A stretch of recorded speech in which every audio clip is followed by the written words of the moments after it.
Well, you certainly can't fault the weather. This is a Russian bishop's house, which is about the last remaining Russian architecture that actually has been.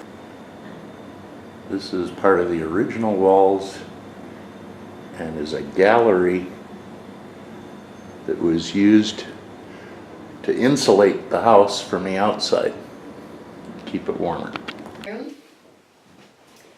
And so this kind of gives you a fancy feel with the china on the table and the wallpaper. But Bishop Innocent didn't always live so fancily. So he was born and raised in this log cabin in a little village in Russia, and kind of rose in status through the church. And then and I often referred to this house as an ecclesiastical palace. And heat up the bricks, which would then radiate heat off into the rooms. And then there's a little compartment down below where ashes would collect, so they could clean it out that way. And then the compartment up top had shelves in it, and they could store food in there to keep it warm until people were ready for their next course or for their meal. Room downstairs where they would teach Native children how to read and write. And Bishop Innocent tried to learn local Native languages while he was living here in Sitka, and created alphabets for them. And so he could translate Russian religious text into like Tlingit text, for example. This is a piece of a tea break, and they brought these from China and broke them off to make tea with.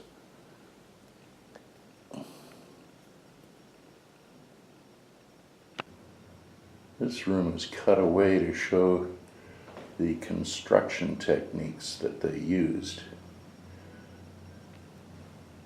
The way they put logs together allowed for expansion and contraction with the changes in weather.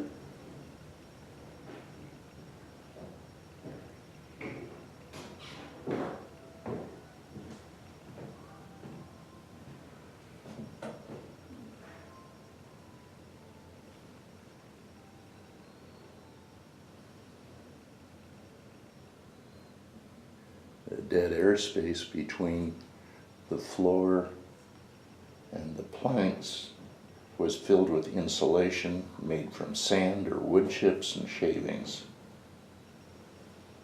And there you can see that floor beams supported the floor planks, and the finished floor was painted.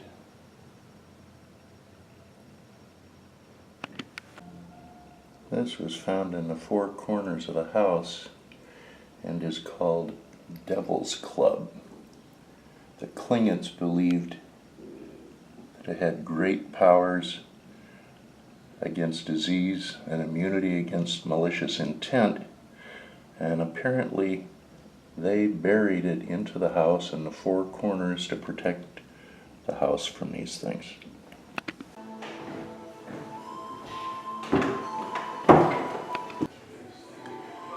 This is a robe worn by a Russian bishop.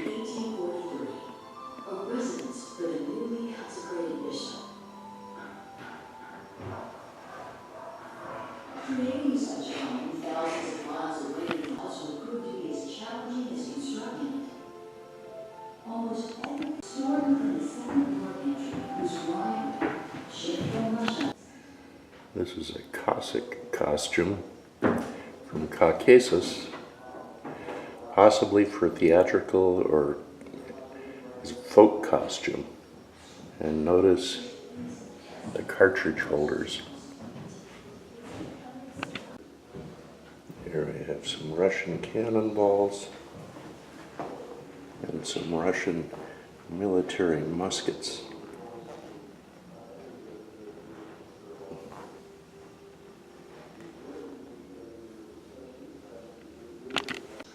The Russians dealt with Aleut hunters and tried to get otter.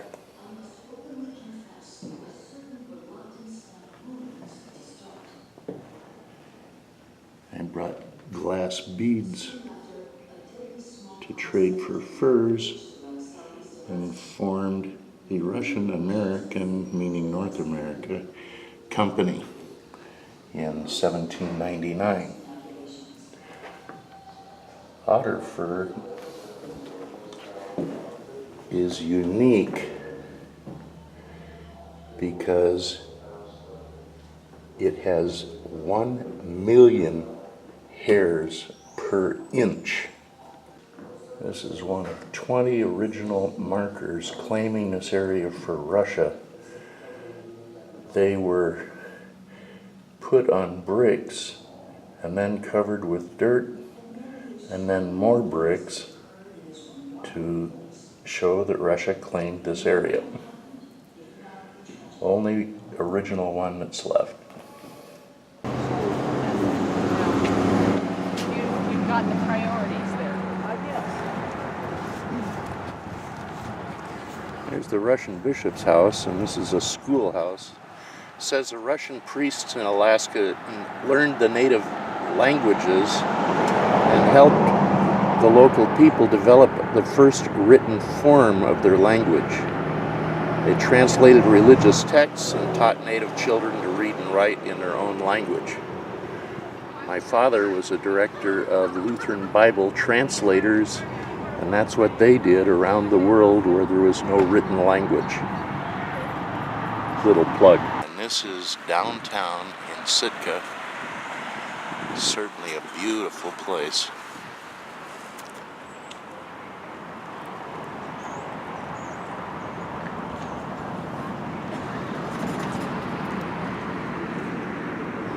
And even though it's a little off season, we have the ever-present huge cruise liner.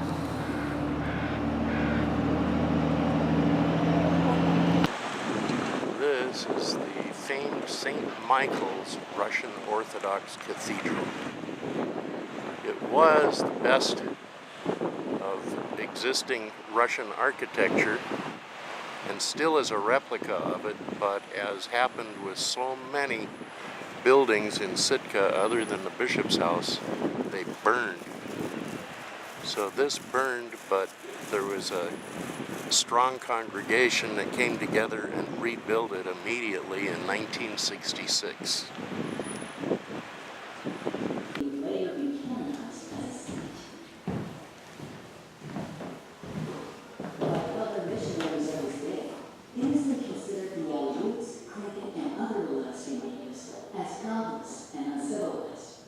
But unlike many missionaries, Innocent did not condemn their cultures. You might have wondered why at the Russian Orthodox churches they have a cross like this. It represents on top the plaque or the inscription from Pontius Pilate identifying Jesus as King of the Jews. The next cross down is where the arms of Jesus were connected to the cross, and the slanted bar below that is where his feet were. As we go into church, I'm not speaking for obvious reasons. There are some pretty ornate things inside, and I want you to know that when the chapel burned down, they had a lot of parishioners who came in and managed to get these things out of the church. So these are the originals, most of them.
This is a Lutheran cemetery. There are only 3 graves in it, and one of the graves is the wife of the last Russian governor, who was Lutheran. The cynics point out that the Lutheran Church may not have been happy with her for marrying a Russian Orthodox, but the Lutherans claimed her when she became a tourist attraction. I'm Lutheran, I don't take offense to that. Could be. And this is Princess Aglaida Ivanovna Maksutov, wife of his captain of the 2nd rank.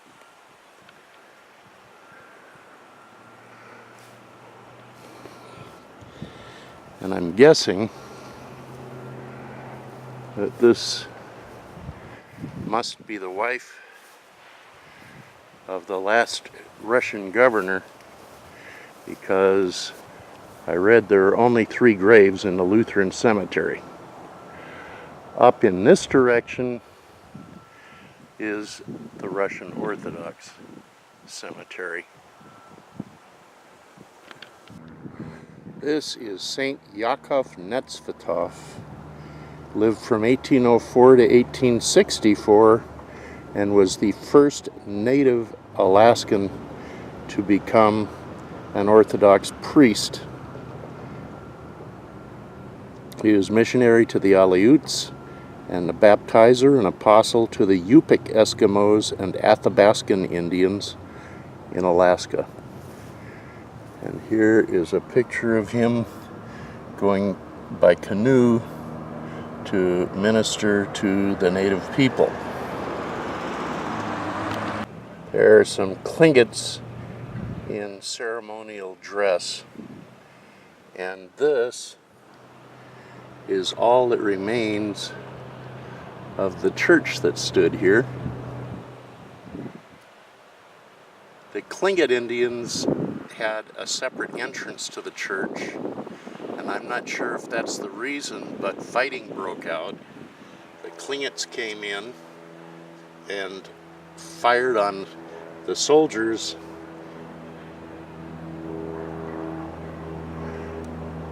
And as a result, the Russians built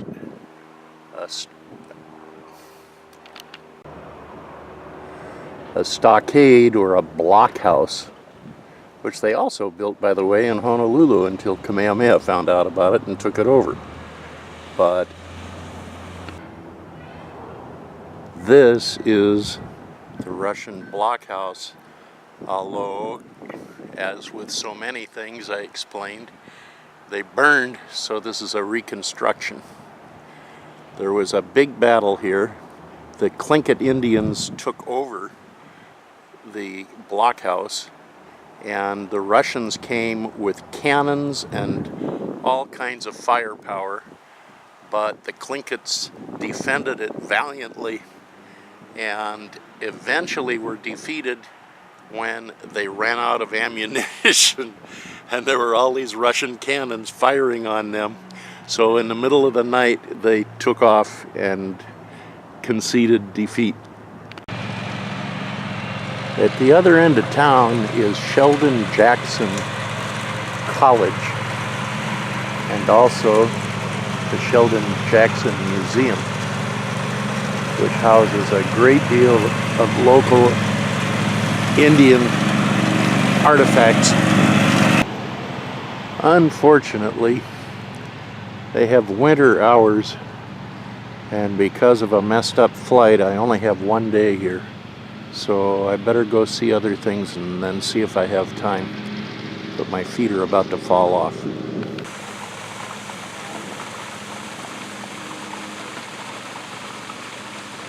Pretty picturesque. This is still in town.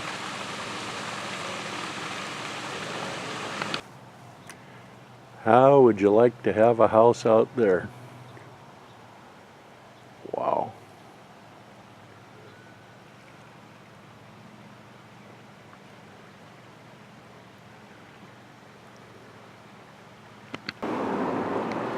And there are those famous Alaska low tides.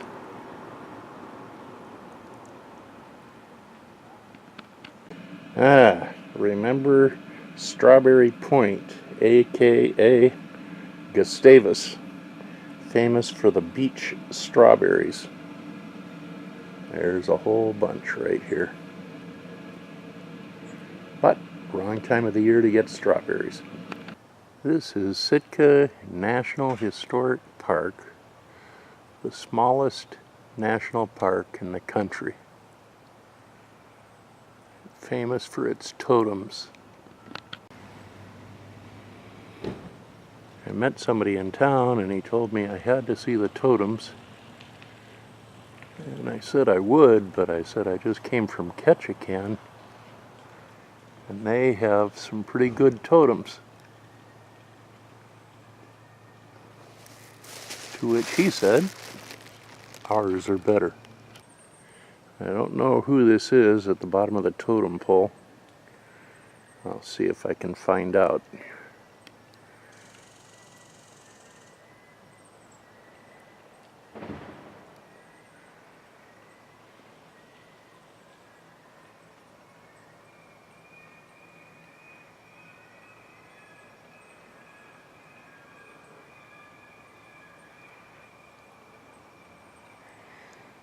See that stuff on top of his head? That's supposed to represent potlatches, which are family get-togethers and spreading the wealth.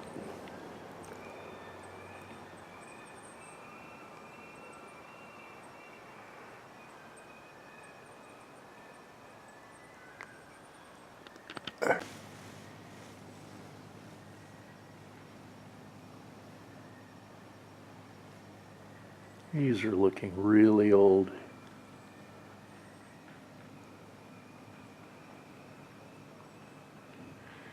And he must have been a generous man. Lots of potlatches on his head. Actually, the bottom of this is interesting.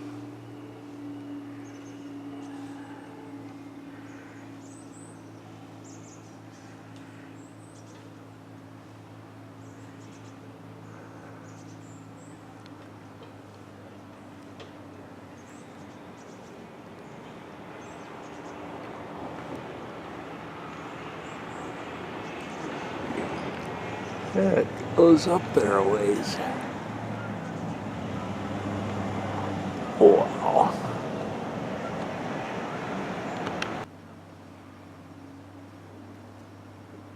It says walk Sitka. The best way to see Sitka is by foot. Most attractions are just minutes away.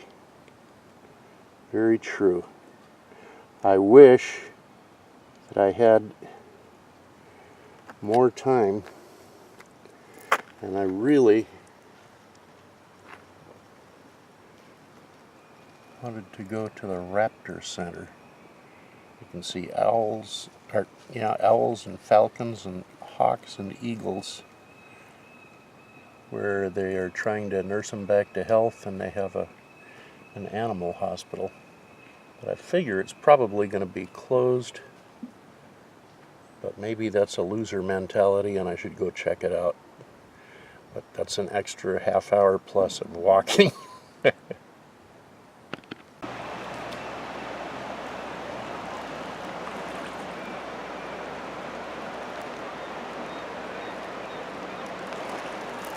Lots of salmon. Not much, but To me, a lot. yeah. And this fine gentleman is taking me on this trail to Haida. find Baranoff Brewery. Haida. Haida. I'll Not show you the Baranoff.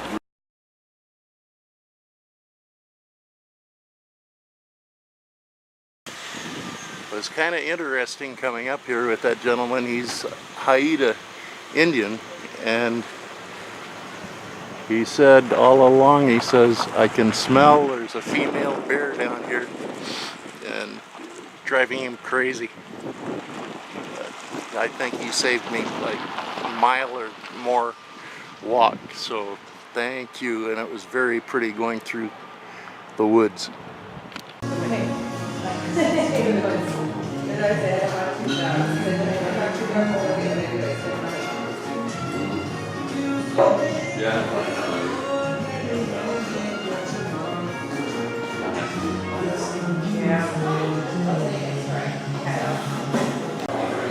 I said this a lot in Gustavus, you gotta love it. I asked about the bathroom. You got bros.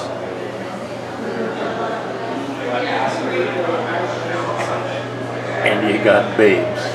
True Alaska style.